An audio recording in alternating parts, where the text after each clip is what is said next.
इस तरह का बाकायदा पूरे हिंदुस्तान में, अब हिंदुस्तान क्या कहिए पूरी दुनिया में इस तरह के मतलब बाकायदा गिरोह सक्रिय हैं। काफ़ी कम उम्र के लोग या कई बार थोड़ा ज़्यादा उम्र के लोग भी इनकी बातों में आ जाते हैं और बाद में उनको फिर ब्लैकमेल करने कि कपड़े उतारिए, खुद उतारिए। इसका मतलब वो खुद गलत लड़की है, ऐसे तो कोई शरीफ लड़की करेगी नहीं।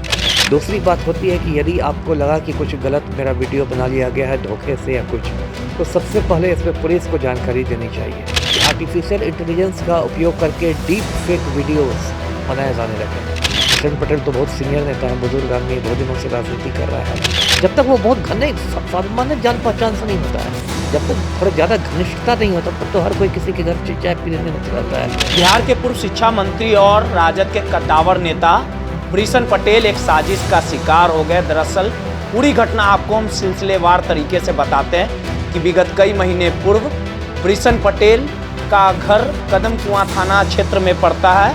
वहीं पे एक महिला उनसे मिलने आती है और मिलने के दौरान वो एमएलए बनने की चाहत रखती है और इस पूरे मामले को लेके जान पहचान होती है। और वृषण पटेल जब किसी काम से हज भवन की ओर जाते हैं तब उस महिला से मुलाकात होती है और वो अपने घर पर ले जाती है। और जब वृषण पटेल उस महिला के घर पर बैठते हैं जहां पर पहले से मौजूद दो लड़कियां कपड़े उतारने लगती है और उसके बाद इस घटना के बाद लगातार वृषण पटेल उस दोनों लड़कियों को डांटते हैं। अब हालात ये हो चुके हैं कि विगत कुछ दिनों पूर्व वृषण पटेल के मोबाइल पे 50 लाख की रंगदारी मांगी जा रही है और वो अश्लील जो तस्वीरें हैं वो उनके मोबाइल पर भेजा जा रहा है। इस पूरे मामले को लेकर वृषण पटेल ने आर्थिक अपराध इकाई में मामला दर्ज कराया और सीधे तौर पे कहा जा सकता है कि सेक्सटॉर्शन का शिकार वृषण पटेल हो गए। जब इस तरह की घटनाएं होती हैं और लगातार इस तरह की घटनाओं में बेतहाशा वृद्धि भी होते जा रही है, इस पूरे मामले की जांच किस तरह से की जा रही है और इस तरह की घटना अगर कोई व्यक्ति शिकार होता है तो किस प्रकार से इस तरह की घटनाओं को बचे, पुलिसिंग किस प्रकार से काम करती है, तमाम मुद्दों पे बात करने के लिए हमारे साथ पूर्व आईपीएस अमिताभ दास जी हैं। सर, एक घटना काफ़ी सुर्खियों में है। जो वृषण पटेल है, परिवहन मंत्री भी रहे हैं, शिक्षा मंत्री हैं, राजद के कद्दावर नेता हैं, एक समय में नीतीश कुमार के करीबी थे, वो सेक्सटॉर्शन का शिकार हो गए। और जिस प्रकार से पूरी घटनाक्रम की बात कर ली जाए तो महिला की जान पहचान 2 महीने पहले होती है, फिर कहीं जा रहे होते हैं, घर पर जाते हैं, चाय पीने जाते हैं, उसके बाद लड़कियां जो है कपड़े उतार लेती है। जिस प्रकार से तमाम तथ्य वृषण पटेल के हैं, जो बातें एफआईआर में सामने आ रही है, इस तरह की घटनाओं में लगातार जो हाई प्रोफाइल लोग जो हैं वो शिकार होते जा रहे हैं। कई तरह की व्हाट्सएप कॉल आना, उसके बाद कपड़े उतारना, न्यूड हो जाना, ये तमाम बातें। इस तरह की घटनाओं में पुलिस किस प्रकार से काम करती है और इस तरह की घटनाओं से किस प्रकार बचा जाए, कि कैसे जागरूक किया जाए लोगों को? जी बिल्कुल, देखिए आपने एक शब्द का इस्तेमाल किया, सेक्सटॉर्शन। अब ये सेक्सटॉर्शन क्या है? ये 2 शब्दों से मिलकर बना है, सेक्स प्लस एक्सटॉर्शन। यानी कि आपको यौन संबंध बना के, ये यौन संबंध से संबंधित कोई वीडियो बनाकर आपसे यदि रंगदारी मांगी जाती है, पैसा मांगा जाता है आपको ब्लैकमेल करके, है ना, कि आपकी छवि बिगाड़ दी जाएगी, आपको बदनाम कर दिया जाएगा, आपके करियर को नुकसान पहुंचा दिया जाएगा। पिंटू के साथ भी यही हुआ था, जो सीतामढ़ी के बिल्कुल सांसद बिल्कुल, तो इसी को सेक्सटॉर्शन कहते हैं। अब देखिए सेक्सटॉर्शन ऐसी घटनाएं तो देखिए हर ज़माने में होती रही हैं, लेकिन इधर कुछ बढ़ गया है, क्योंकि इधर देखिए बहुत टेक्नोलॉजी तरक्की कर चुका है। कोई छिपा हुआ कैमरा है, कलम में छिपा कैमरा रहता है, बहुत सारे छिपे कैमरे रहते हैं, और इस तरह का बाकायदा पूरे हिंदुस्तान में, अब हिंदुस्तान क्या कहिए पूरी दुनिया में इस तरह के मतलब बाकायदा गिरोह सक्रिय हैं।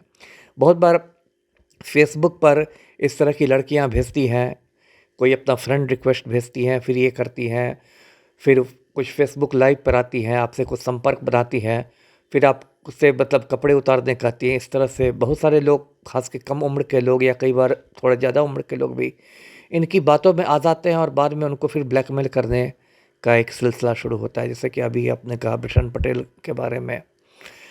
और देखिए आजकल इसमें तो एक सबसे बड़ी बात है कि खुद सावधान रहने की ज़रूरत है। यदि कोई अनजान लड़की आपको कॉल करती है, कोई अनजान लड़की आपसे इस तरह की का रिक्वेस्ट करती है कि कपड़े उतारिए, खुद उतारे, इसका मतलब वो खुद गलत लड़की है, ऐसे तो कोई शरीफ लड़की करेगी नहीं। तो उसमें खुद पैर नहीं फिसलना चाहिए। ऐसा नहीं कि आपका पैर फिसल गया और फिर आप उसके लिए पछताते रहे। दूसरी बात होती है कि यदि आपको लगा कि कुछ गलत मेरा वीडियो बना लिया गया है धोखे से या कुछ, तो सबसे पहले इसमें पुलिस को जानकारी देनी चाहिए, है ना। अगर कोई व्यक्ति डर के इस तरह से करने लगे, पैसा देने लगे, तब तो ऐसे गिरोहों का और ज़्यादा मनोबल बढ़ेगा। तो इसलिए इसमें सबसे पहले पुलिस को सूचना करनी चाहिए, जैसे बिशन पटेल ने किया कि उन्होंने बाकायदा एक एफआईआर दर्ज करा दिया। तो नेचुरल है कि अब तो वो पैसा देने नहीं जाएंगे, अब तो पुलिस जांच करेगी कौन लड़कियां थी, कैसे थे, ये क्या गिरोह था।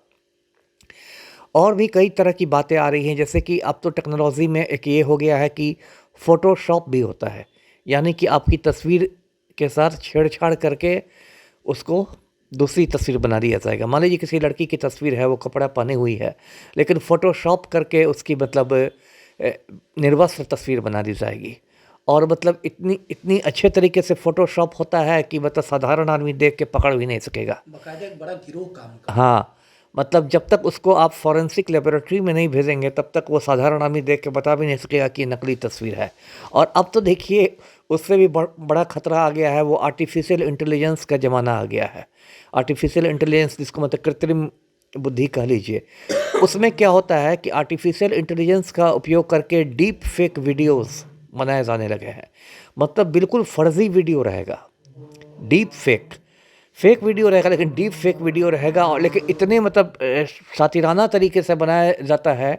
अभी एक अभिनेत्री है, रश्मिका मंदाना नाम है, उसका एक डीप फेक वीडियो ऐसे ही वायरल कर दिया गया था। फिर उसने इसकी शिकायत पुलिस से करवाई, ये सब किया गया। तो संक्षेप में मैं ये कह रहा हूँ कि इस तरह के बहुत सारे गिरोह हैं, बहुत सारे गिरोह एक्टिव हैं।